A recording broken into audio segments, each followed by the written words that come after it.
You want to be happy? Well, science and research shows us that these 5 things will lead you to happiness. It's science, it's research. Let's go into this. I think you'll get a lot out of this. About 2 years ago, this guy's the National Bureau of Economic Research, NBER. Uh-oh, there goes Pablo. Remember, anytime Pablo comes, you got to paw the like button, paw the like button. Had done this study, How Happy Are Your Neighbors? Variations in Life Satisfaction Among 1,200 Canadian Neighborhoods and Communities. This is actually incredibly interesting. The NBER, National Bureau of Economic Research. All right, so let's go into this. First and foremost, we got a couple guys from University of British Columbia, and I think McGill University, something like that. I can't remember. But anyway. All right, so a growing literature has shown that aggregate happiness varies substantially and systematically across regions. They talk about the different Canadian regions that they have here. The same thing could be happening in the United States. Across U.S. states, aggregate happiness has been shown to correlate strongly with economically derived measures of local quality of life. Meanwhile, unhappy cities and counties have experienced slower population growth in recent decades because people are moving out.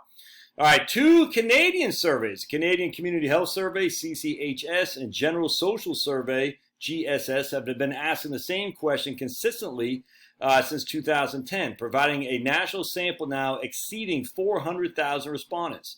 By agglomerating small-scale geographic units based on both natural and built geography, we delineate 1,215 community-level geographic entities, each of which have a minimum of 250 observations of individual life satisfaction.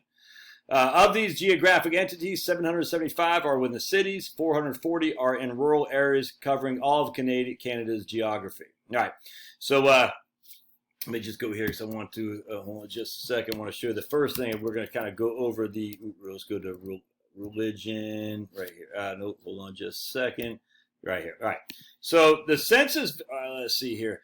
The census variables include mean household income, average unemployment rate, and several variables measuring population proportions. Those who spend more than 30% of household income on housing, are foreign-born, identified with religion, identify as indigenous, have resided at the same address for more than 5 years, and have tertiary education. The final 2 variables record average commuting times and population density. So we get all these variables. The first 4 are, let's see here, for life satisfaction, other variables. These include the standard, our chosen survey-based measures of community belonging to CCHS and GSS, a sample size of general trust. The communities represented to avoid, okay. All right, the first 4 are the ones drawn from surveys. Okay, gotcha. They are based on census averages for the matching geographic units. All right, they include, we already talked about that. All right, so let's keep going. How happy are the happiest communities relative to the least happy? We answer this question in figure 3.1, in which we compare the top and bottom quintiles of the distribution of life satisfaction and other selected variables. For each variable, we show the amount by which the top and bottom quintile differs for those of the 1,215 communities taken together with 95% confidence intervals. All right, so let's look at figure 3.1 because I want to show you that. Figure 3.1. All right, let's go down to this because this is nuts, man. All right, right here. This is crazy. I can't even, let's actually tell you what, before we do that, let's go. I want to show you because I want to read you'll hear this, you're like, man, that kind of makes sense, but until someone actually puts it in your head, you're like, I didn't know that. So hold on just a second. Pablo. There goes Pablo. So if you haven't hit the like button, you need to do it. He's getting mad. All right, hold on just a second. We want to go to the ending size. All right, right here. Looking at the resulting data, we found a substantial range in life satisfaction. Comparing averages in the top quintiles and bottom quintiles, life satisfaction averaged 8.33 in the happiest quintile and 7.7 in the least happy. This gap of 0.6% on the 0 to 10 scale is substantial and highly significant. It is less than 20% as large as the corresponding gap between the top and bottom quintiles of the roughly 150 countries covered by the top ratings, but 3 times larger than the difference between the happiest and least happiness of Canada's 5 major geographic regions.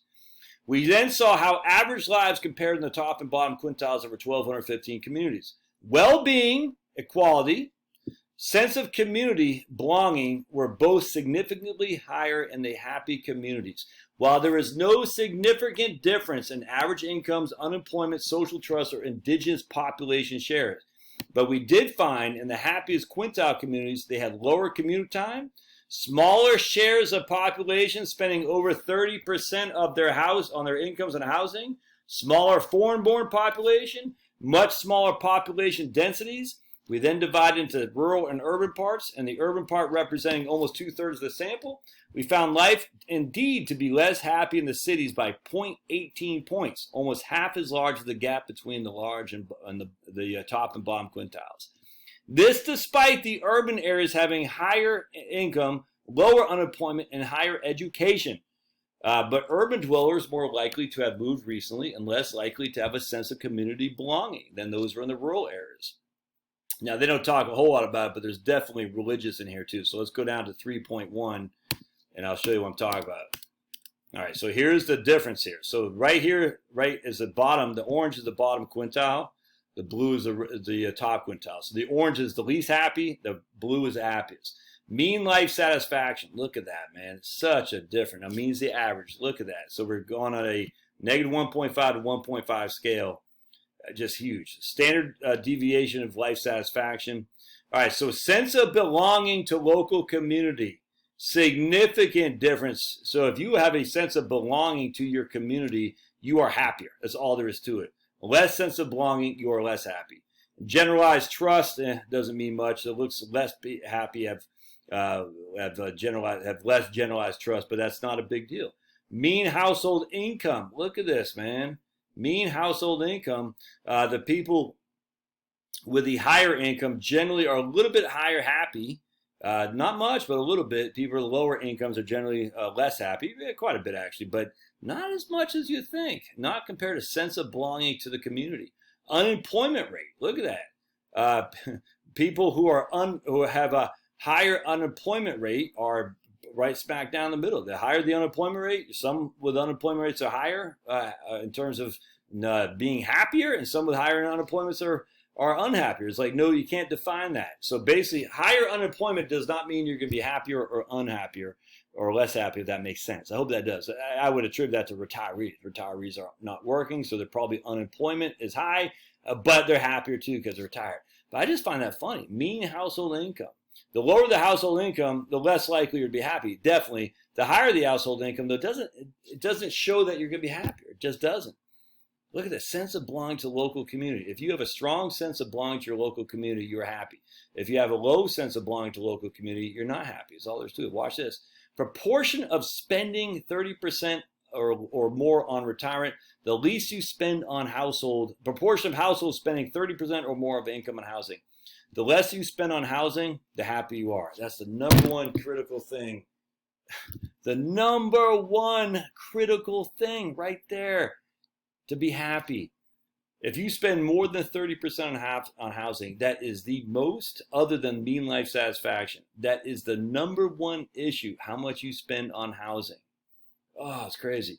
Proportion foreign born. The less people foreign born, the more happy you are. That sounds racist, xenophobic, and all that. It goes back to the sense of community, man. That's all there is to it. You got a bunch of foreign-born people who don't speak your language, don't have your same religion, don't have your same ethnicity, don't have your same. They like soccer, maybe they don't like football, or they like if you go to India, you like football, they like cricket. The more foreign-born you are, the less happier you are. The less foreign-born people are in that neighborhood, the more happy you are. That sounds bad. Well, be it as it is. That's just what they're saying. That's Canada. You can't say Canada's racist, can you? Proportion identifying with religion. The more people identify with religion, the more happier they are. Isn't that interesting? Who would have thought, huh? Well, because they're ignorant, they need a crutch. In fact, that's the top 6. Aboriginal. If you identify as Aboriginal, you're going to be a little bit more happier, I suppose. Does that mean Native? I'm not sure. Indigenous. I don't know. Am I indigenous? I'm indigenous to America, but am I indigenous in terms of the way we look at it? I don't know. Aborigines. This is critical. Residing in your property at least 5 years. The longer you reside in your property, the happier you are, which tells me because of that, that means you have your housing paid off, and that means you have a sense of community more. Those things go hand in hand. The longer you reside in your property, the less likely you have big debts, and on top of that, the more likely you have a sense of community. Look at this. If you have a college degree, some are the top quintile with less degrees are happier, right? So proportion with a 4-year degree. The people who are happier have less of a degree. The people who are unhappier also have less of a degree, by the way. So the percentage of your college graduation is meaningless in terms of your overall happiness. Median commute. The longer the commute, the less happy you are. That doesn't shock me in the least. The lower the commute, the more happy you are. And finally, population density. The smaller town you live in, the happier you are as well. So let's just go over again. Mean life satisfaction. If you're in the blue, you're quite happy. This is average. If you're in the orange, you're not happy. Look at the difference between the two. What brings that? Sense of community, not spending much on the house, not having a lot of foreign-born people there, identifying religion, residing in their house for at least 5 years, having a low commute time, and having small communities. Oh my goodness, that's all the stuff they say about when they want to bash people, unless of every other group where they say that's great, they're celebrating ethnicity, unless it's just Western people. It's crazy, man. But there you go. That is what identifies happiness right there. You heard it here first.